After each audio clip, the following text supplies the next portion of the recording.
मेरा शोहर रोजाना रात को मोहल्ले के शरीफ और अमीर तरीन लोगों को दावत पर बुलाता और मुझे कहता, तुम इनको चाय बनाकर दो। मैं तब तक नमाज पढ़कर आता हूँ। मैं चाय बनाकर देने जाती तो उसी वक्त हमारे घर पुलिस आ जाती और उन लोगों को पकड़कर ले जाती। फिर जब शोहर घर आता तो उसके हाथ में बहुत से पैसे होते। मैं हैरान होती कि मेरा शोहर इतने पैसे कहाँ से लाता है। एक रोज सुबह के वक्त आंख खुली तो शोहर रो रहा था। मैंने रोने की वजह पूछी तो शोहर चीख कर कहने लगा, मेरी टांगों से कपड़ा हटाकर देखो। मैंने जैसे ही शोहर की टांगों से कपड़ा हटाया तो मेरी जान निकल गई, क्योंकि वहां तो मेरा नाम मलाइका है। मैं अपने खानदान की सबसे खूबसूरत लड़की थी। पूरे खानदान के लड़के मुझसे शादी करना चाहते थे। हमारे खानदान में ना तो इतने ज्यादा खूबसूरत लड़के थे और ना ही उनकी नौकरी अच्छी थी। कोई मजदूरी करता तो कोई रिक्शा चलाता था या फिर चंद लोगों ने सब्जी की दुकान बना रखी थी। हम लोग भी बहुत ज्यादा गरीब थे। मेरी 4 बहनें थी और हम लोग बड़े बड़े बंगलों में खाना पकाने वाली या नौकरानी का काम किया करते थे। मुझे किसी का घर साफ करना पसंद नहीं था, इसीलिए मैं खाना पकाने का काम करती थी। वो लोग भी बहुत अच्छे थे। यहाँ एक बूढ़ी औरत थी जिसकी बेटी पैसे कमाया करती थी और उस बूढ़ी औरत का एक बेटा भी था जिसकी उम्र 30 साल थी और मेरी उम्र उस वक्त सिर्फ 19 साल थी, इसलिए मैं उसको भाई कहती थी। मैं बहुत खूबसूरत थी, देखने में नौकरानी बिल्कुल भी नहीं लगती थी। जब उनके घर में कोई आता तो मुझे देखकर हैरान होता और उनसे पूछता कि ये कौन है। फिर एक दिन किसी रिश्तेदार ने मशवरा दिया कि आप अपने बेटे तनवीर की शादी इस लड़की से क्यों नहीं करवा देते, कितनी खूबसूरत लड़की है। वो लोग अमीर थे, लेकिन उनको इस चीज से कोई मतलब नहीं था कि मैं वहां पर नौकरानी थी। उसकी वजह ये थी कि उनका बेटा बहुत ही ज्यादा बिगड़ा हुआ था। वो कोई काम नहीं करता था। उस घर को उनकी बेटी चलाती थी जिसका एक छोटा सा बेटा भी था और उसका शोहर बाहर के मुल्क में होता था। तनवीर को बस खाना पीना, फिल्में देखना और घर में आराम करना ही पसंद था। अचानक एक दिन उन्होंने मेरे रिश्ते की बात कर ही दी। मैंने कहा कि मेरे माँ बाप से बात कर ले। जब उन्होंने मेरे माँ बाप से बात कर ली तब मेरे माँ बाप ने मुझसे पूछा। मैंने फौरन हाँ कह दी, क्योंकि मैंने अपने खानदान में शादी नहीं करनी थी और मैं इन सबको बताना चाहती थी कि मैं बंगले वाले और एक बहुत बड़े घर की बहू बन गई हूँ। मेरी एक बहन थी जिसको मैंने इस घर के हालात बताए हुए थे कि तनवीर कुछ भी नहीं करता, अपनी बहन की कमाई पर अय्याशी करता है। मेरी बहन कहने लगी, तुम उसके साथ शादी करने के लिए क्यों मान गई हो। मैंने कहा, और किसके साथ शादी करूं, हम जैसे लोगों के लिए किसी बंगले से रिश्ता नहीं आता। सब लोगों को नहीं पता कि ये काम नहीं करता। वो ये समझेंगे कि मैं इतने बड़े घर की बहू बन गई हूँ, ऐश करूंगी ऐश। मुझे मेरे घर वापस भेज दिया गया क्योंकि 1 महीने के बाद मेरी शादी थी। उन्होंने एक और नौकरानी रख ली थी, यानी कि शादी के बाद मुझसे काम नहीं करवाने वाले थे। मैं बहुत खुश थी।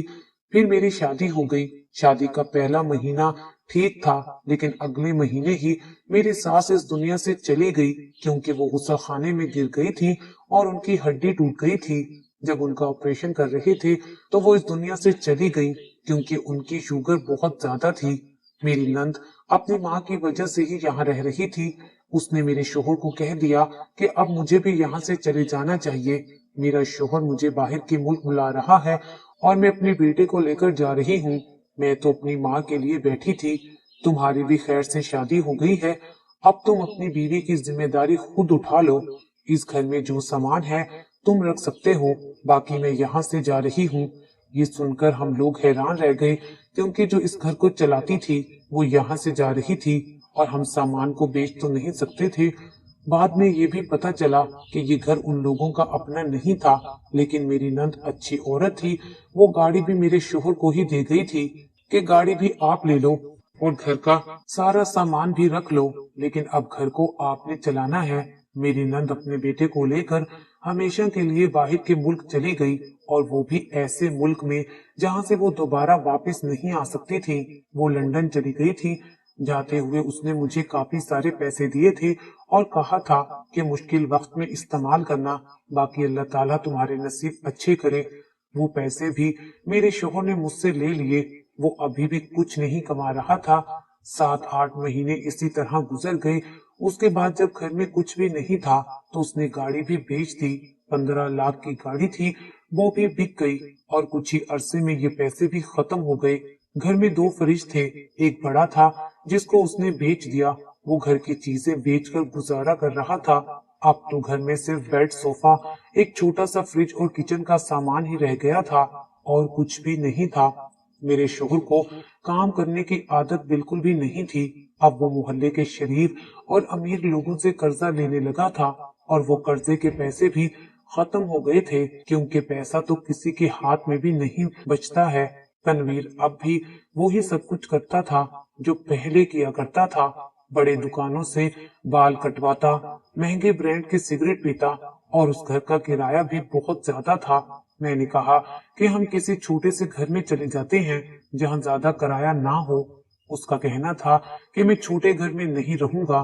कर्जे वालों ने भी घर आना शुरू कर दिया था और बातें सुनाना शुरू कर दी। एक दिन मुझे मेरे शोहर ने कहा कि बैठक में एक औरत बैठी है, मोहल्ले से आई है, मेरी बहन और अम्मी की जानने वाली है। तुम चाय और कुछ लवाजमात लेकर उसके पास चले जाओ और वहां पर बैठो, मैं नमाज पढ़ कर आता हूँ। मैं हैरान हुई कि आज से पहले वो कभी नमाज पढ़ने नहीं गया था। खैर, मैंने कहा कि ठीक है। मैंने चाय बनाई और साथ कुछ बिस्किट वगैरह लेकर बैठक में दाखिल हुई, मगर सामने का मंजर देखकर हैरान रह गई।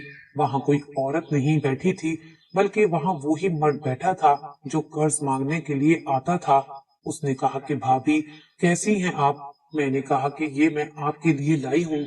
मैं घबरा गई और मैंने चाय रख दी। मैं वहां से जाने लगी तो उसने कहा कि मुझे चाय नहीं पीनी है, अपने शोहर को कहें कि मेरे पैसे वापस कर दें। अभी वो ये बात कर रहा था कि मेरा शोहर चंद पुलिस वालों को लेकर अंदर आ गया। उसने कहा कि देखो, ये मेरी बीवी की इज्जत पर हाथ डाल रहा है। शायद पुलिस वाले भी दिहाड़ी लगाने आए थे। उन्होंने बिना पूछ पूछ के उस आदमी को पकड़ लिया और कहा कि शर्म नहीं आती किसी की बीवी की इज्जत पर हाथ डालते हुए, जबकि वो शख्स कुछ भी नहीं कर रहा था। मेरे शोहर ने एक गेम खेली थी, वो पुलिस वाले उससे ले गए थे और मेरा शोहर भी उनके साथ चला गया था। कुछ देर बाद मेरा शोहर वापस आया तो उसके हाथ में बहुत से पैसे थे। ये पैसे उन्होंने उस आदमी से सुलह करने के लिए लिए थे। मैंने अपने शोहर से पूछा कि आपने ये सब जानबूझकर किया था? उसने कहा कि हाँ, देखो, इतनी अच्छी तरकीब लड़ाई है, हमारा कर्जा भी माफ हो गया और सुलह करने के लिए भी बहुत सारे पैसे लिए हैं। अब कुछ और माह अच्छे गुजर जाएंगे। मैंने कहा कि आपको शर्म नहीं आई मुझे उसके सामने शिकार बनाकर पेश करते हुए? अगर सचमुच उसकी नीयत खराब हो जाती तो फिर क्या होता? आज आपने मुझे शिकार बनाकर उसके सामने पेश किया, कल को आप मुझे सचमुच में बेच देंगे। मेरे शोहर ने मेरे मुंह पर थप्पड़ दे मारा। उसने कहा कि तू इसी काबिल है कि तुझे बेच दिया जाए। वैसे भी तू कौन सी इज्जत वाली है, लोगों के घरों में जाकर काम करती थी।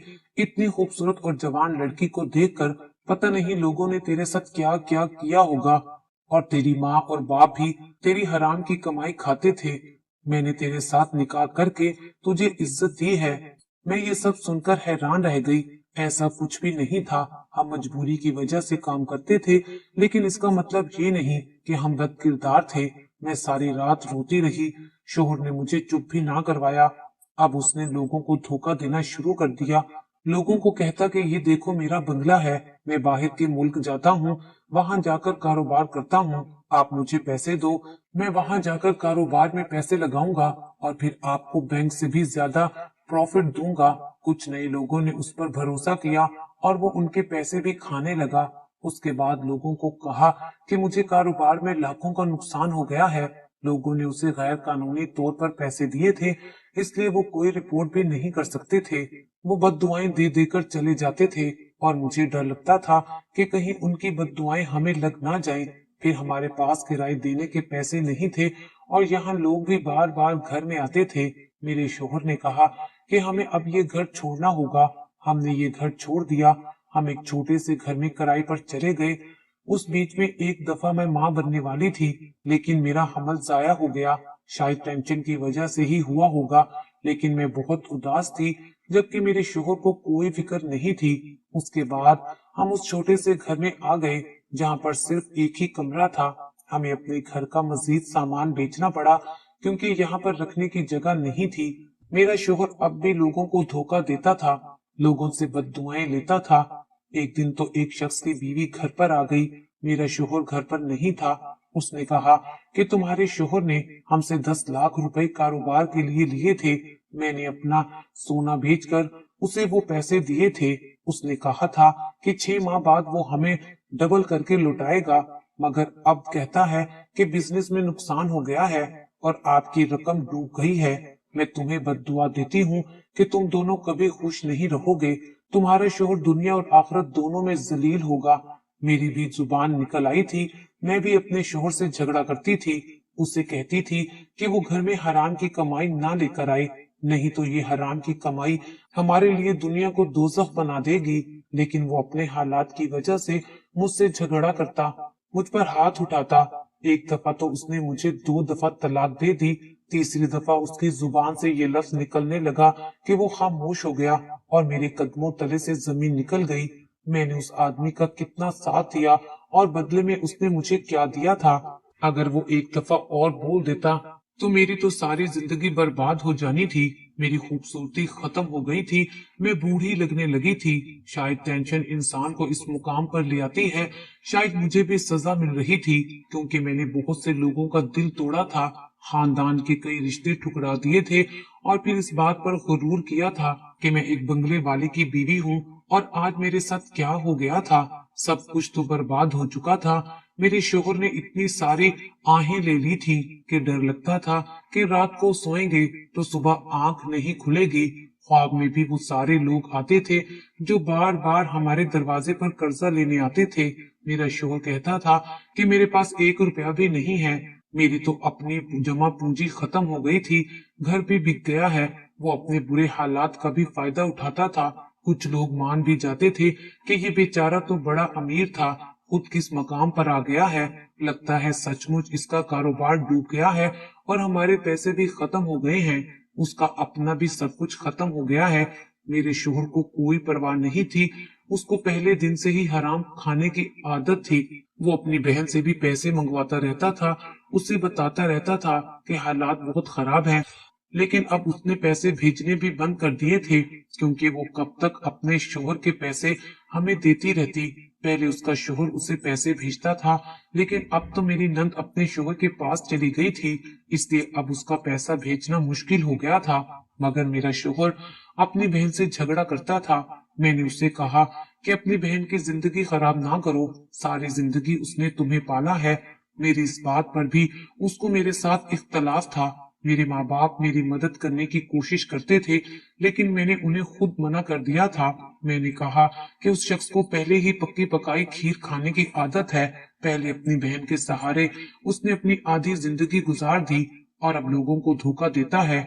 अगर उसे पता चल गया कि आप लोगों ने मेरा माहाना खर्चा लगा दिया है, तब ये हाथ धोकर आपके पीछे पड़ जाएगा। मैं फिर से माँ बनने वाली थी।